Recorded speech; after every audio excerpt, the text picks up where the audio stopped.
बिस्मिल्लाहिर्रहमानिर्रहीम। नाजरीन, बेदार सरमदी इस दुआ के साथ आपसे मुखातिब है कि आप अपने अहल व अयाल के साथ, अज़ीज़ व अक़ारिब के साथ सुकून, इत्मीनान और ख़ुशी की ज़िंदगी गुजारें।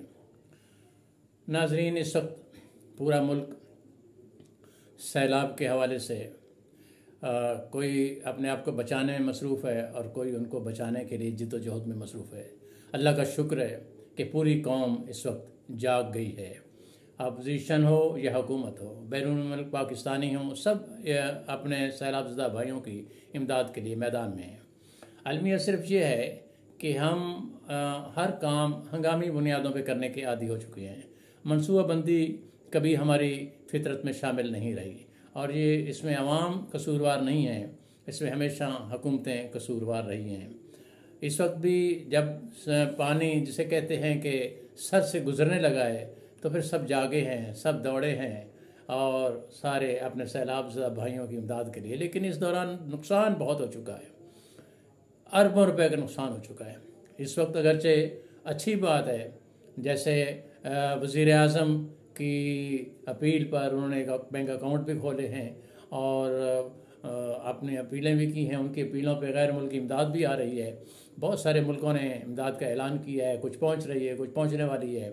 और अपोजिशन की इस वक्त सबसे बड़ी जमात तहरीक इंसाफ के चेयरमैन इमरान खान साहब ने टेलीथॉन पे जो अपील का सिलसिला शुरू किया है, इस वक्त जारी है और उस पर करोड़ों रुपए जमा हो चुके हैं और ये सिलसिला भी जारी है, जो बड़ा खुश आइंद है। और इस दौरान एक अजीब व गरीब बात यह है कि बाहर के पाकिस्तानियों ने सिर्फ इस बात की तरफ मुतवज्जे किया है कि हम देने को पीछे नहीं हट रहे, लेकिन हमारा मुतालबा ये है कि हमारी इमदाद उन मुतासरीन तक वाकई पहुँच जाए। यही माजी का मतलब है कि अलमिया है हमारा कि इमदाद इस वक्त भी जो जमा हो रही है माजी की तरह ना हो, बल्कि वो इमदाद जो जमा हो रही है वो अगर मुकम्मल तौर पे मुतासरीन तक पहुंच जाए तो बहुत हद तक बहाली का काम मुकम्मल हो सकता है।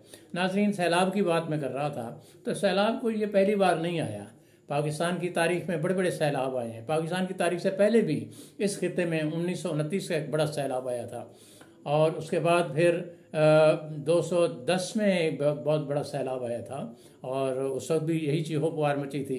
इसी तरह इमदाद के लिए लोग दौड़े थे और ये तो 2-3 मैंने सैलाबों का जिक्र किया है, वरना 1995 में, 2003 में, 2007 में, 2010 में, जैसा कि मैंने जिक्र किया 2011, 12 और 2014 में भी सैलाब आए, मुख्तलिफ इलाकों में आए। लेकिन ये सिलसिला जारी है और इसके बैकग्राउंड में होने वाली तबाही का सबसे बड़ा सबब यह है कि हमने आबी ज़खायर नहीं बनाए। अब इमरान खान साहब ने अभी कहा है कि हमने अपने मुख्तसर से दौर में भी 10 डैमों की तामीर का सिलसिला शुरू किया था। यही जज्बा माजी में भी रहा होता।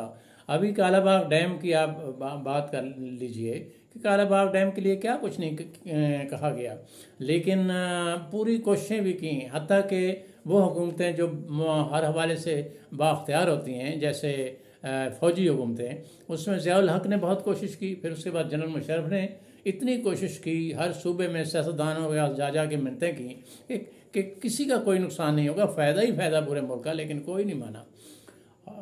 खैबर पख्तूनख्वा वाले उस वक्त की जो हुकूमत जो सियासतदान थे, उन्होंने ये कहा कि जी नौशहरा और चारसदा और फलां शहर डूब जाएगा। नौशहरा अभी डूब गया है। और अलमिया ये है कि जो जितने सैलाब आए थे उन सैलाबों के दौरान भी मुतासर हुआ, तो वो अगर डैम बन जाता कालाबाग डैम तो उससे कतई उसको फ़र्क नहीं पड़ना था, बल्कि इतना पानी स्टोर हो जाता कि जो सिंध तक। अब सिंध की बात कर लेते हैं। सिंध वाले कहते हैं कि जी हमारी ज़मीनें खुश्क हो जाती। अब सिंध का मसला ये है कि उन्होंने उस वक्त ये हवाले दिए थे जी मंगला और तरबेला डैम बने तो हमारा पानी कम हो गया था, जबकि रिकॉर्ड की बात यह है जो अरसा को उनके खुद महकमा ज़राअत ने भेजी कि मंगला और तरबेला डैम से पहले 3 करोड़ 60 लाख एकड़ फुट पानी मिलता था सिंध को, जबकि इन डैमों के बनने के बाद रिकॉर्ड की बात है कि 4 करोड़ 30 लाख, यानी इतना पानी बढ़ गया उनके हिस्से में इन डैमों के बनने के बाद। अगर कालाबाग डैम बनता, जो कि नेचुरल डैम है, जो कि सारी दुनिया ने जिसे तस्लीम किया, जितने सब जिन्होंने सर्वे किया आलमी सतह पे, उन्होंने सब ने कहा कि नेचुरल डैम है, इसमें कम खर्च होना है और बहुत बड़ा दुनिया का डैम बन जाएगा और इसका बड़ा फ़ायदा होगा, लेकिन नहीं बनने दिया गया। तो वो जो हमारे सियासतदान हैं उनमें से तो किसी का कोई नुकसान नहीं होता, बल्कि बेशतर इस सैलाब में भी बहुत सारे सियासतदान तो यही खबरें आ रही हैं कि उन्हें अपनी ज़मीनें बचाने के लिए पानी का रुख, आने वाले बहाव का रुख उन लोगों की तरफ मोड़ दिया जो गरीब हैं, जिनकी बस्तियाँ, छोटे छोटे गांव, छोटे छोटे कस्बे बह गए। तो सियासतदान तो कभी खिसारे में रहा नहीं है। तो अलमिया ये है कि इन लोगों ने किसी की बात नहीं मानी और अभी भी अड़े हुए हैं। तो दुनिया में ऐसा नहीं होता, हज़ारों डैम दुनिया में बन रहे हैं और वो लोग पानी से ज़ख़ीरा कर लेते हैं, तो कालाबाड़ डैम क्यों ना बनाया जाए। मैं तो कहता हूँ कि अब भी वक्त है, आप भी होश में आएँ। कम से कम इतने नुकसानात के बाद और बार बार के सैलाबों के बाद, बार बार के नुकसानात के बाद अगर हम अब भी नहीं समझे तो फिर हम किसी और को नहीं कह सकते कि फ़लाँ ने साजिश की, फ़लाँ मुल्क के ख़िलाफ़ उसने साजिश कर दी। हम अपने दुश्मन खुद हैं। खुदा के लिए अपनी दुश्मनी ख़त्म कीजिए और अपनी छोटी छोटी झूठियाँ ना, और ये जो गैरों के एजेंडे पे काम करने की रविश है कि यहाँ जैसे तेल पे बिजली पैदा करने वाले लग गए प्रोजेक्ट और कोयले पे लग गए, तो ये साजिशें हैं जो इतने की यानी इतनी महंगी बिजली पैदा करने वाले प्रोजेक्ट वो लगें और जो अच्छी और सस्ती और साफ़ सुथरी बिजली बन सकती थी वो नहीं लगाने दिए गए। तो इस वक्त इससे अंदाज़ा लगाया जा सकता है कि मुल्क का असल दुश्मन कौन है। खुदा के लिए अब भी होश में आ जाएं।